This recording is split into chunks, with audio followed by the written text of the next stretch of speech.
Des socialistes qui ont donc fermé la porte à une entrée dans le gouvernement Barnier. Je pense à Carole Delga notamment, qui l'a annoncé cette semaine, ou encore à Karim Bouamrane. Qu'en avez-vous pensé ? Écoutez, je pense que c'est la logique même.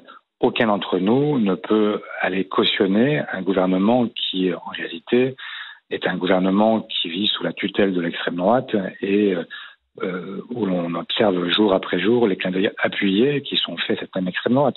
Donc, après avoir bâti le Front populaire, constitué le Front républicain, il y a une forme de cohérence à observer. Cette cohérence, c'est évidemment de ne pas participer à un gouvernement qui, à l'évidence, a choisi de placer la barre à droite à un moment où les Français ont placé en tête la gauche. Alors parce que eux, néanmoins, soutenaient, je le disais, votre ancien camarade du Parti Socialiste, Bernard Cazeneuve, contrairement à vous. Est-ce que vous n'avez pas été un peu obtus sur ce nom définitif ?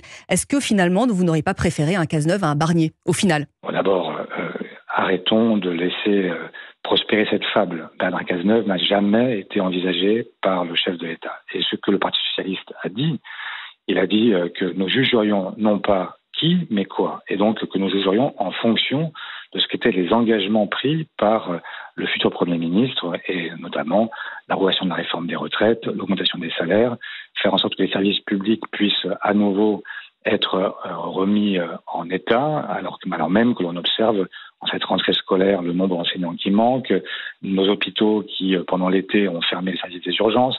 Bref, toutes ces urgences-là, elles nécessitent d'être prises en charge. Et donc la question n'est pas tellement de savoir qui, mais de savoir pourquoi faire. Et au moment où nous nous parlons, nous voyons bien que le cap donné par le chef de l'État, cette non pas cohabitation, mais cette coexistence entre Michel Barnier, qui appartient aux Républicains, et la coalition qui a soutenu le chef de l'État jusqu'ici, ne conduit pas à une politique que nous pouvons soutenir. C'est aussi simple que ça. Mais on voit quand même que votre parti, le Parti Socialiste, s'en trouve quand même relativement divisé. Il y a des membres qui continuent de vous réclamer de libérer les socialistes de la tutelle insoumise. Je lisais dans Ouest France également cette interview du maire PS de Saint-Nazaire qui vous dit que vous êtes le fossoyeur de la gauche. Comment tenez-vous vos rangs aujourd'hui, Olivier Faure ? Écoutez, il y a toujours dans les phases qui précèdent un congrès des mots qui sont toujours un peu excessifs, pour ne pas dire davantage. Mais la réalité, chacun la connaît. S'il n'y avait pas eu d'accord, s'il n'y avait pas eu de front populaire, eh bien aujourd'hui, ce serait l'extrême droite qui serait en train de gouverner. Et donc, je n'ai aucun regret, je l'assume parfaitement.